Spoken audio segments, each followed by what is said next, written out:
তিনিচুকীয়াত মুখ্যমন্ত্ৰীৰ নিযুত মইনা আঁচনিৰ আৰ্থিক অনুদান প্ৰদান অনুষ্ঠান। তিনিচুকীয়া জিলাৰ ৩,৯৯৭ গৰাকী শিক্ষাৰ্থীলৈ প্ৰথম কিস্তিৰ আৰ্থিক অনুদান প্ৰদান। অসমৰ বাল্য বিবাহ বিৰোধী অভিযানৰ বৃহৎ পদক্ষেপ স্বৰূপে অসমৰ মুখ্যমন্ত্ৰীৰ নিযুত মইনা আঁচনিৰ অধীনত আগন্তুক ৩ বছৰৰ ভিতৰত ১০ লাখ শিক্ষাৰ্থীক আৰ্থিক অনুদান প্ৰদান কৰাৰ লক্ষ্য। এই আঁচনিৰ জৰিয়তে দেওবাৰে সমগ্ৰ অসমৰ ১,৫৯,০৯৩ গৰাকী শিক্ষাৰ্থীক আৰ্থিক অনুদান আগবঢ়োৱা হয়। ইয়াৰ সমান্তৰালভাৱে তিনিচুকীয়া বাণিজ্য মহাবিদ্যালয় প্ৰেক্ষাগৃহত মুখ্যমন্ত্ৰীৰ নিযুত মইনা আঁচনিৰ আৰ্থিক অনুদান প্ৰদান অনুষ্ঠান অনুষ্ঠিত কৰি প্ৰথম কিস্তিৰ আৰ্থিক অনুদান প্ৰদান কৰে মন্ত্ৰী সঞ্জয় কিষাণে। ইয়াৰ পূৰ্বে অসমৰ সৰ্বস্তৰৰ শিক্ষাৰ্থীক উদ্দেশ্যি লাইভ ৱেবকাষ্ট যোগে অসমৰ মুখ্যমন্ত্ৰী ডঃ হিমন্ত বিশ্ব শৰ্মা, শিক্ষামন্ত্ৰী ডঃ অনুজ পেগুৱে বহুমূলীয়া ভাষণ আগবঢ়ায়। তিনিচুকীয়া বাণিজ্য মহাবিদ্যালয়ত অনুষ্ঠিত অনুষ্ঠানৰ আদৰণি ভাষণ প্ৰদান কৰে তিনিচুকীয়া মহাবিদ্যালয়ৰ অধ্যক্ষ ডঃ চৈতন্য বৰাই। উক্ত অনুষ্ঠানত অসম চৰকাৰৰ চাহ জনজাতি কল্যাণ আৰু শ্ৰম দপ্তৰৰ মন্ত্ৰী সঞ্জয় কিষাণ উপস্থিত হৈ এই আঁচনিৰ জৰিয়তে দৰিদ্ৰ সীমাৰেখাৰ তলত থকা ছাত্ৰীসকলে যথেষ্ট উপকৃত হোৱাৰ লগতে অভিভাৱকসকলে যথেষ্ট সকাহ পাব বুলি আশা ব্যক্ত কৰে। অনুষ্ঠানত উপস্থিত থাকে তিনিচুকীয়া জিলা অতিৰিক্ত আয়ুক্ত মেৰিজানা হুছেইন, তিনিচুকীয়া জিলা বিদ্যালয়সমূহৰ পৰিদৰ্শক কবিতা ডেকা, তিনিচুকীয়া পৌৰসভাৰ পৌৰপতি পবিত্ৰ গগৈ।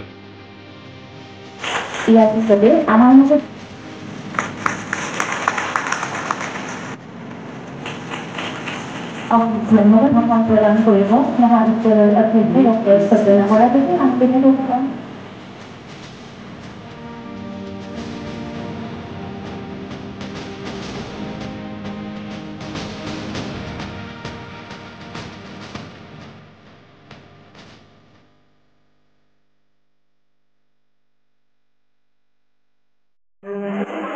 এইটো মানে আপোনালোকৰ মামাই যিখিনি কথা কৈ গ'ল কেনেকুৱা লাগিলে?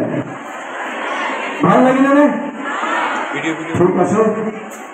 আজিৰ এই সৰ্বৰ্ণৰ অনুষ্ঠানত উপস্থিত ধন্যবাদ জনাইছোঁ মই প্ৰথমে আমাৰ এই কমাৰ্চ কলেজৰ পদক ডাঙৰীয়াক তেখেতৰ সহযোগিতাৰ বাবে আজি আমি সুন্দৰ কাৰ্যসূচী ইয়াতে আয়োজন কৰিবৰ কাৰণে সক্ষম হ'লো।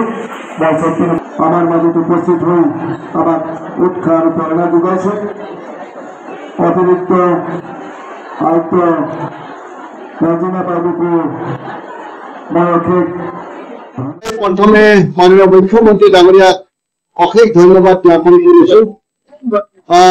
আজি নিযুত মইনা আঁচনিৰ জৰিয়তে আজি কেইবা হাজাৰ ছাত্ৰী আচলতে উপকৃত হ'ব।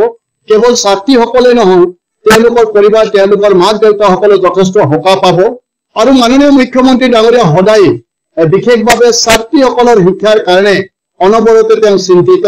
ছাত্ৰীসকলক কিদৰে আগুৱাই লৈ যাব পাৰি, ছাত্ৰীসকলক শিক্ষা ক্ষেত্ৰখনত কিদৰে সক্ৰিয় ৰূপত এটা মানে পৰিৱেশ দিব পাৰি, তাৰ কাৰণে সদায় চিন্তা কৰি থাকে।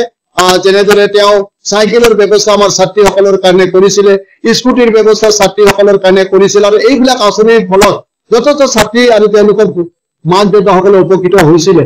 আৰু শেহতীয়াকৈ নিযুত মইনা আঁচনিৰ জৰিয়তে বিশেষভাৱে মুখ্যমন্ত্ৰী ডাঙৰীয়াৰ এটা ইয়াত উদ্দেশ্য আছে যাতে কোনো কাৰণতে এগৰাকী ছাত্ৰী আৰ্থিক অনাটনৰ বাবে যাতে তেওঁ শিক্ষা জীৱনৰ পৰা বঞ্চিত হ'বলগীয়া নহয়।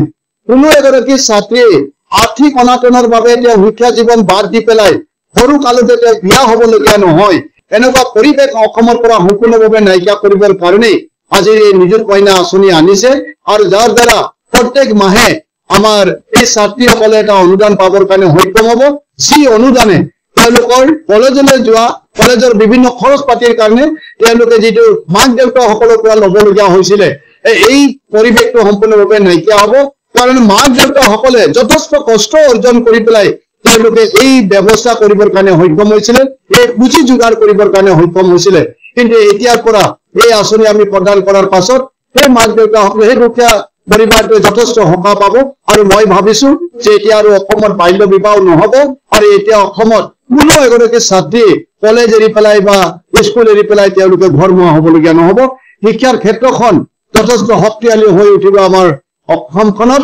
আৰু এনেদৰে যেতিয়া শিক্ষাৰ পৰিৱেশটো শক্তিশালী হ'ব, নিশ্চিতভাৱে এই শিক্ষিত ছাত্ৰ ছাত্ৰীসকলে আচলতে এদিনাখন অসমৰ দায়িত্ব ল'ব, অসমখনক আগুৱাই লৈ যোৱাৰ এটা পৰিৱেশ তেওঁলোকে গঢ়ি তুলিব, যাৰ দ্বাৰা আমি এখন শক্তিশালী অসম ভাৰতবৰ্ষৰ বুকুত নিৰ্মাণ কৰিবৰ কাৰণে সক্ষম হ'ম। তো গতিকে পুনৰবাৰ মই মাননীয় মুখ্যমন্ত্ৰী ডাঙৰীয়াক অশেষ ধন্যবাদ জনাইছো।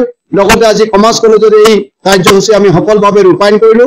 কলেজৰ অধ্যক্ষ চৈতন্য বৰা ডাঙৰীয়াকো মই অশেষ ধন্যবাদ জনাইছো আৰু যি মোৰ অতিথিসকল আহি পেলাই আমাৰ ছাত্ৰ ছাত্ৰীসকলক সাহস প্ৰেৰণা যোগালে তেখেতসকলকো অশেষ ধন্যবাদ জ্ঞাপন কৰিছো। ধন্যবাদ।